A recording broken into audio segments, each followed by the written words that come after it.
Добрый вечер. В эфире информационный выпуск Амшекшара. Коротко о темах в сегодняшнем выпуске. Министерству по налогам и сборам исполнилось 32 года.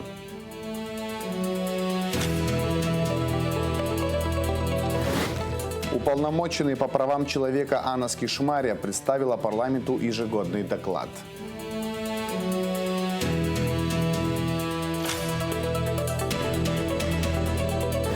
Презентация цикла короткометражек с элементами анимации «История Абхазии» состоялась в Государственном комитете по репатриации.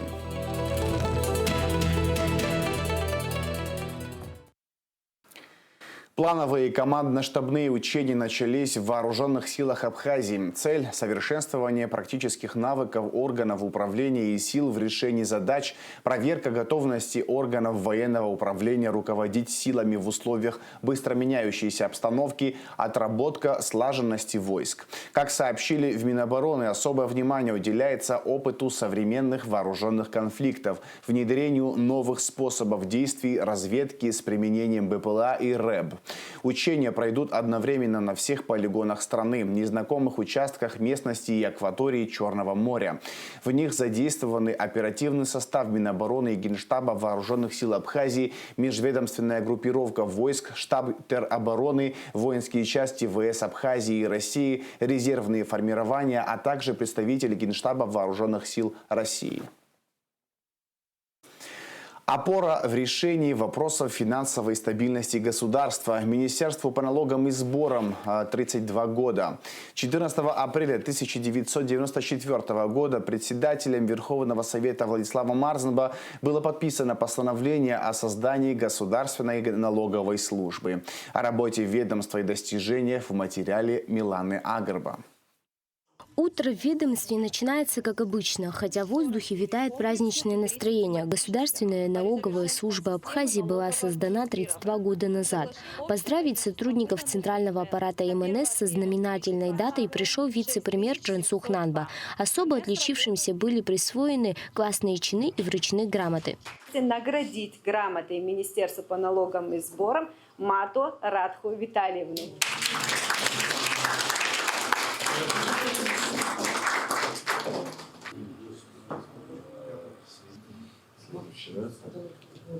Позвольте мне от лица правительства поздравить вас с профессиональным праздником, пожелать вам больших успехов в работе.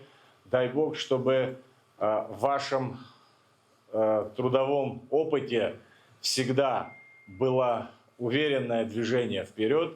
И пусть этот год будет для вас рекордным в плане и работы, и ваших личных каких-то пожеланий.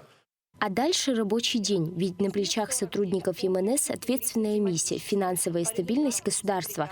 Главный инспектор аналитического управления по налогам и сборам Эсма Джугили отчиталась о проделанной работе за первый квартал 2026 года. По словам Джугили, выполнение плана составило 124%. Доходы бюджетной системы Республики Абхазия, администрируемым Министерством по налогам и сборам за период с 1 января 2026 года по 31 марта 2026 год выросли на 296 миллионов 71 тысячу рублей по сравнению с аналогичным периодом 2025 года и составили 1 миллиард 448 миллионов 886 тысяч рублей. При плане 1 миллиард 165 миллионов 627 тысяч рублей. Выполнение плана составило 124%. Доходы республиканского бюджета увеличились на 175 миллионов 869 тысяч рублей. Динамика 148%. Доходы бюджета районов увеличились на 120 миллионов 201 тысячу рублей. Созданная в 1994 году практически на нулевой базе, служба со своей задачей справилась. Со временем она была преобразована в министерство. Руководит сегодня МНС Эдгар Беня. На протяжении последних ряда лет поступления налоговые показывают положительную динамику из года в год. И для нас не стало исключением и итоги первого квартала текущего года тоже показывают хорошую положительную динамику. Естественно, рассчитываем на то, что при благоприятных условиях, что данная динамика сохранится и на весь текущий год. Многое было сделано, чтобы в министерстве работали квалифицированные кадры. И здесь, наряду со старшими, трудится и молодое поколение. Нарсол Квирая работает в ведомстве около года. Специалист поделился, что коллектив стал для него второй семьей. В коллективе у нас, скажем так, атмосфера семейная. Можно сказать, здесь два момента. Мне понравилось, я много коллективов до этого работал, но здесь наша традиционная сапсвара сочетается с современными реалиями. И очень хорошо преемственность, когда старшие показывают, как нужно относиться. Это уже, как бы можно сказать, когда молодежь приходит в воспитательный такой момент. Ну и современные технологии в наше управление применяет. Скажем так, не забывать старое и идти к новому. За 32 года ведомство преодолело нелегкий, но очень плодотворный путь. Создан электронный реестр налогоплательщиков с доступом через официальный сайт. Осуществлен переход всех налоговых инспекций в единую информационную базу.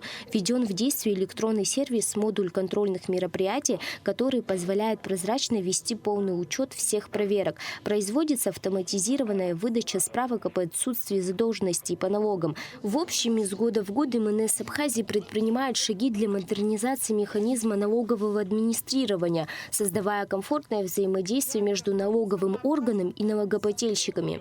Милана Агарба, Фатима Гергия, Алексей Глухава, Абхазское телевидение.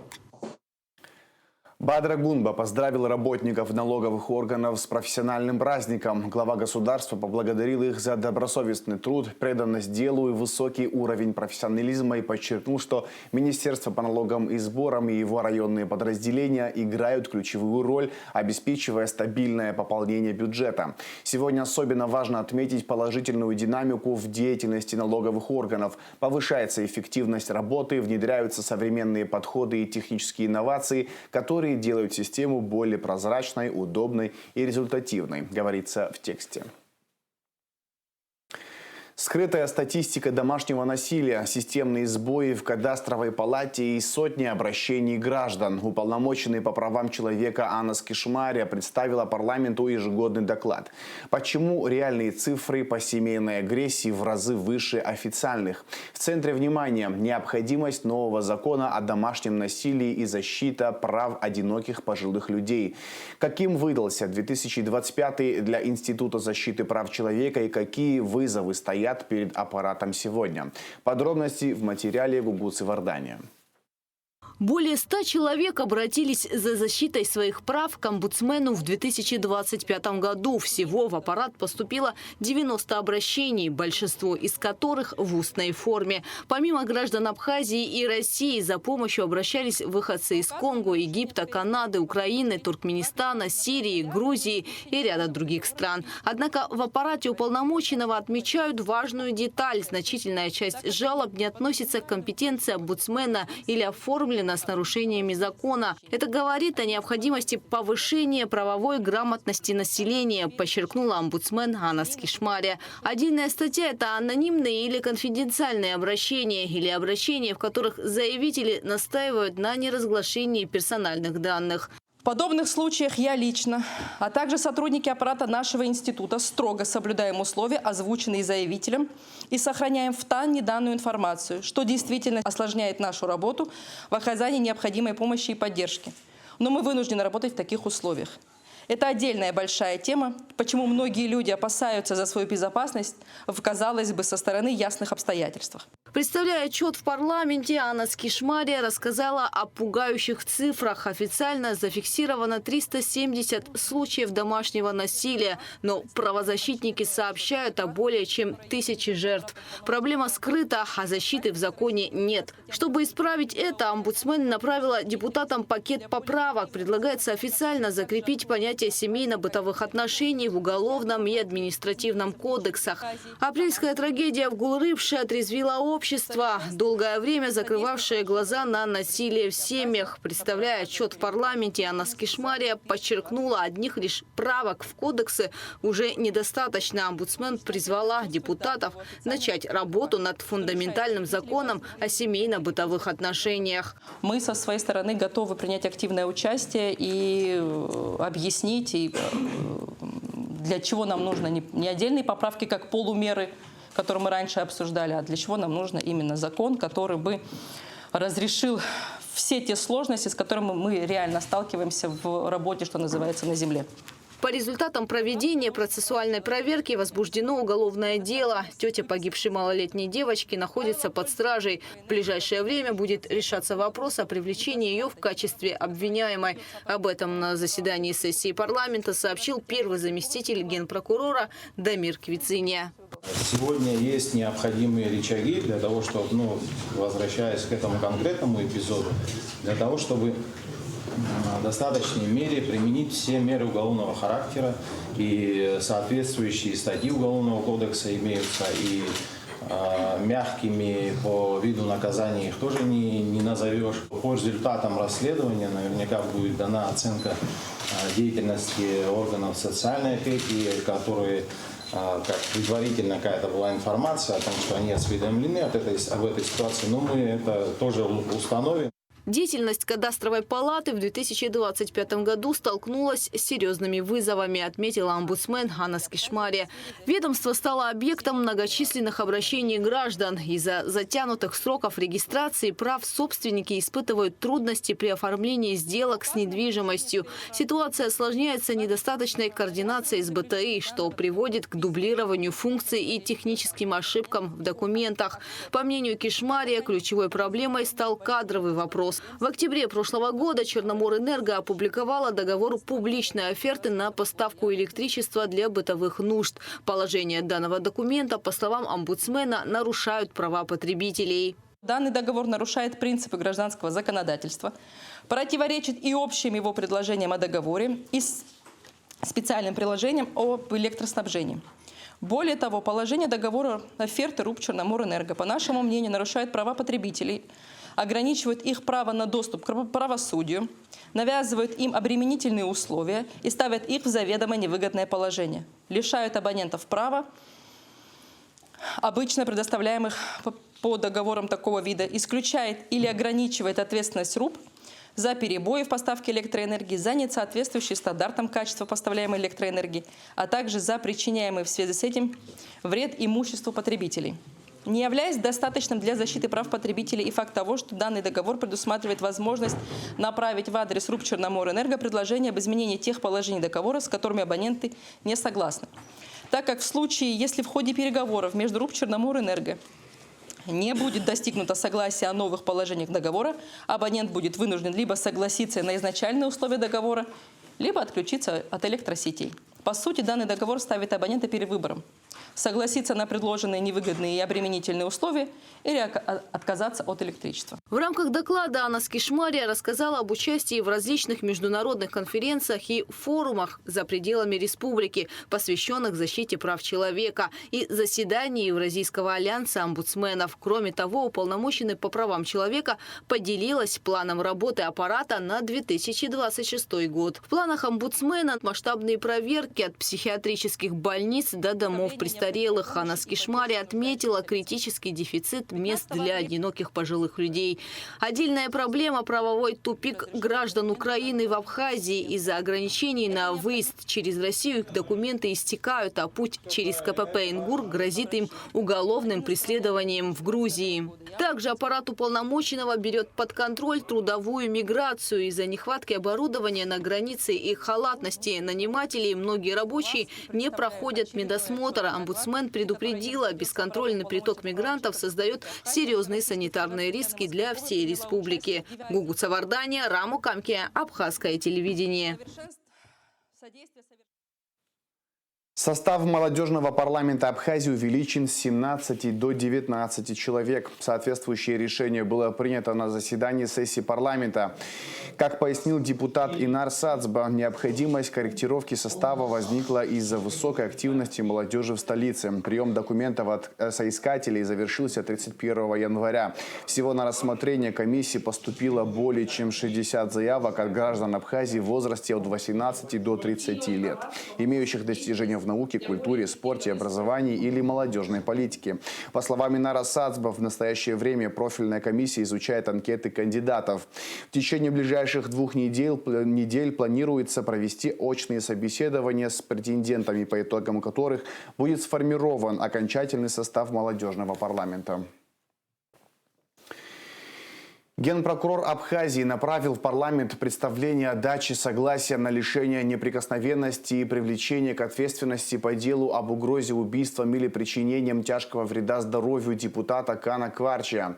Ранее Генеральная прокуратура получила заключение Верховного суда о наличии в действиях Кварча признаков преступления по факту инцидента, произошедшего 5 ноября в редакции газеты «Абхазский вестник». Оно вступило в законную силу. Глава Кабардино-Балкарии передал в дар Министерству здравоохранения Абхазии современный УЗИ-аппарат. Передача оборудования состоялась в рамках укрепления двустороннего сотрудничества и дружественных связей между республиками в сфере здравоохранения. Новое оборудование предназначено для нужд республиканской больницы в Сухуми, что позволит существенно повысить качество диагностики и уровень медицинского обслуживания пациентов.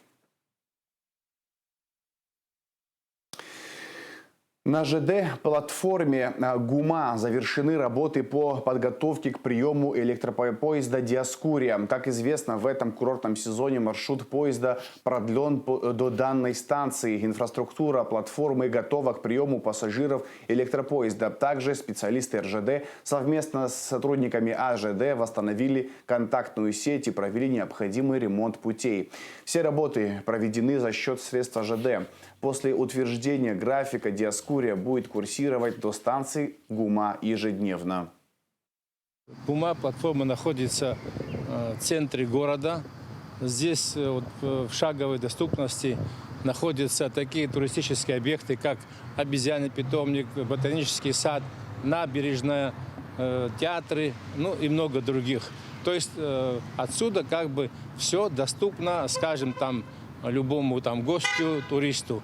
Учитывая все эти моменты, на встречах руководства Абхазской железной дороги, Российских железных дорог и Министерства экономики было такое мнение высказано, что о продлении электропоезда «Диаскурия» до платформы ГУМа. Мы свою часть работы на сегодняшний день завершили. Для этого, кроме наших работников, нами были приглашены специалисты из Российской Федерации, бригада в составе 6 человек.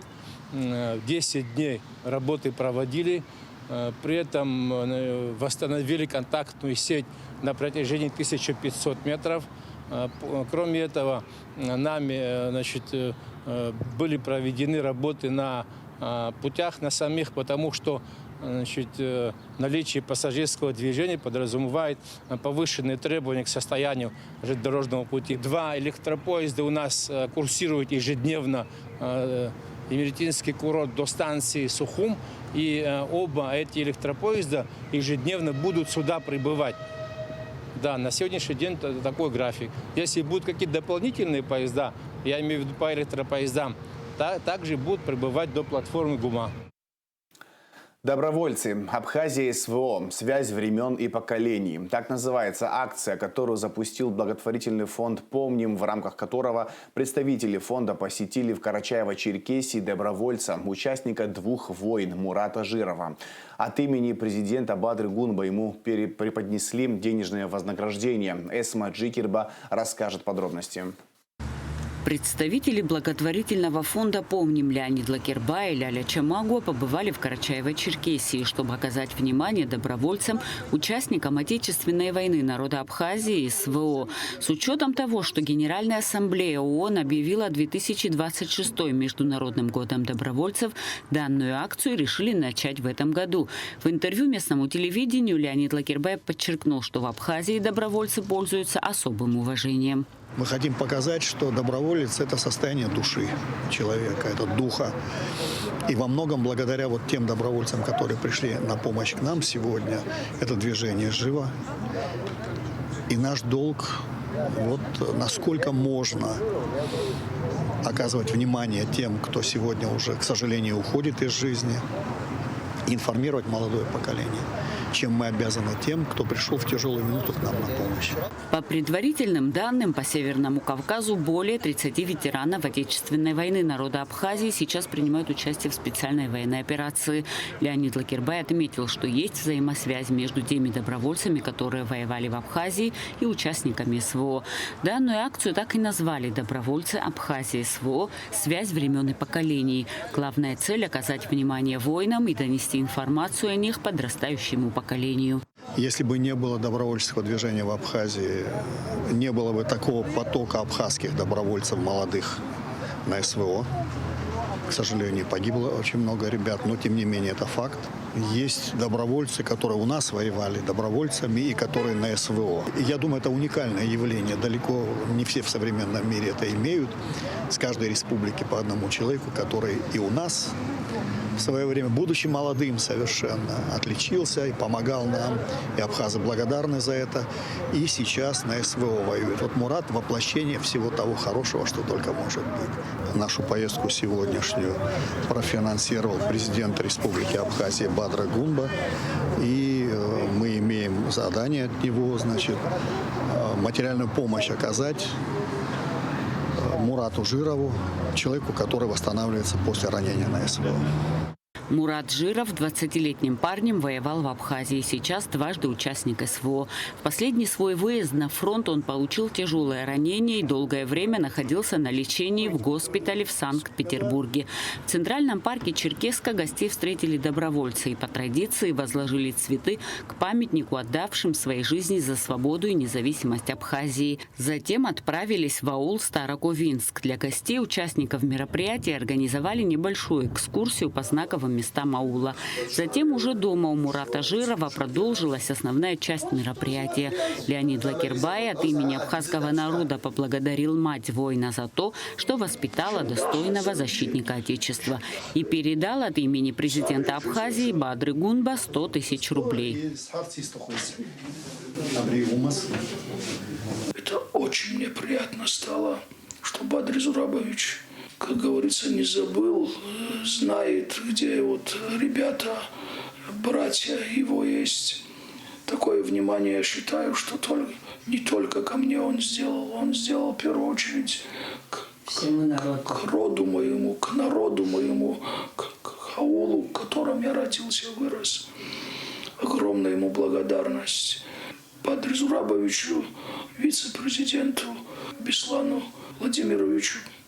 Не устану повторять, что я благодарен. Мурат Жиров также поблагодарил председателя Высшего совета ВАК Муссу Экзекова, который периодически навещал его в госпитале и оказывал ему поддержку. Благотворительный фонд «Помним» также планирует посетить и другие республики, где проживают добровольцы нашей войны и СВО, и оказать им посильную помощь. Эсма Чикерба, Абхазское телевидение. Презентация цикла короткометражек с элементами анимации «История Абхазии» состоялась в Государственном комитете по репатриации. Фильм в 3 частях, доступен на 3 языках – абхазском, английском и русском. Впоследствии будут добавлены еще 2 языка – турецкий и арабский. Проект реализован при полной финансовой поддержке Госкомитета по репатриации в рамках реализации совместных идеологических проектов с ВАК. Прежде всего, анимационный проект рассчитан на молодежь, чтобы служить ей так называемой «живой памяткой». На презентации фильмов была Айлита Арутюнян. В идеологическом направлении совместно с ВАК подготовлено 3 исторических фильма об Абхазии. Хронометраж одной части около 7 минут, а в общей сложности около 20. Прекрасно структуризированная, систематизированная история Абхазии, которая за 30 минут, в принципе, дает представление о нашей стране, о ее истории.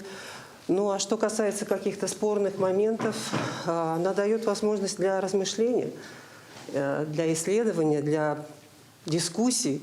И как раз, мне кажется, в школьном формате это прекрасное такое подспорье для того, чтобы изучать нашу историю.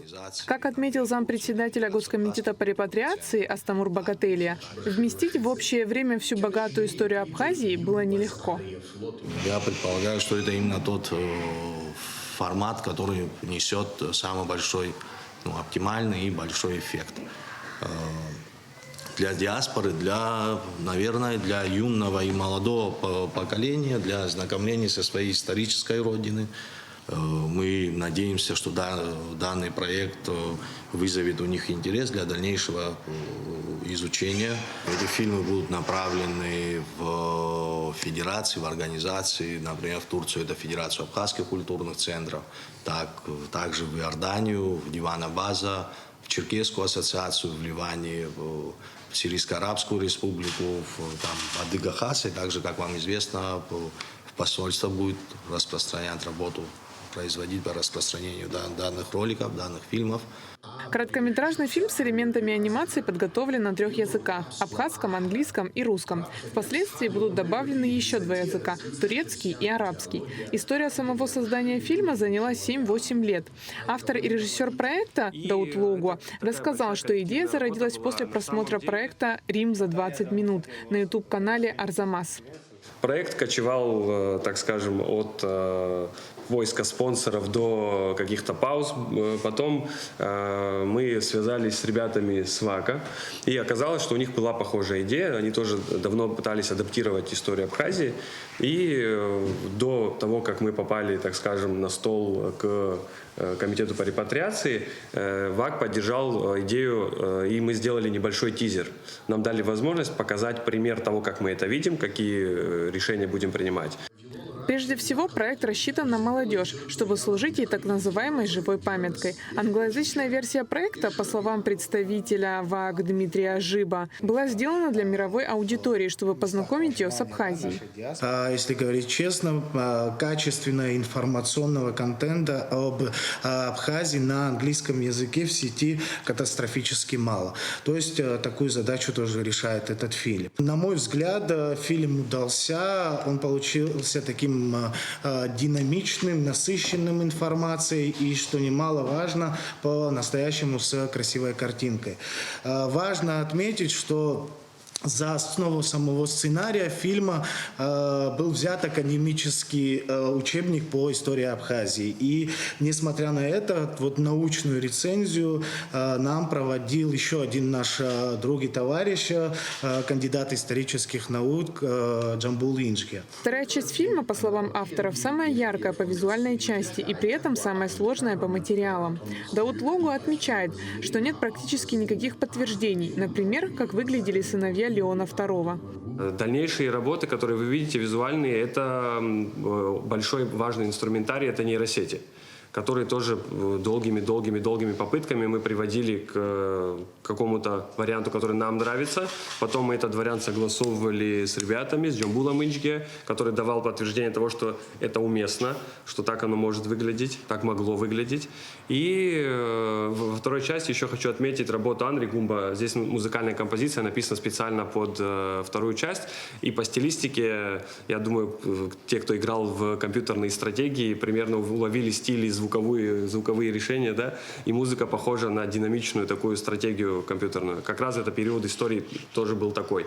И в третьей части, так как уже третья часть захватывает уже наши дни, там, слава богу, был интернет, был фотоархив, и с удовольствием люди с нами делились материалами. Проект реализован при полной финансовой поддержке Государственного комитета по репатриации в рамках реализации совместных идеологических проектов с ВАК. Совсем скоро лента выйдет в широкий доступ в сети и на ТВ. Айлита Арутюнян, Давид Хашик, Абхазское телевидение. А сейчас расскажем о погоде.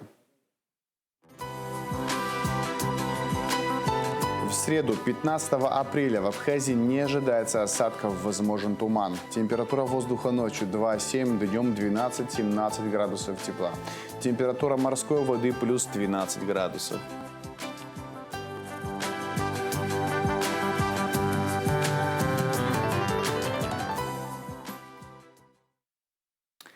На этом информационный выпуск Амшевшара подошел к концу. Всего хорошего. До свидания.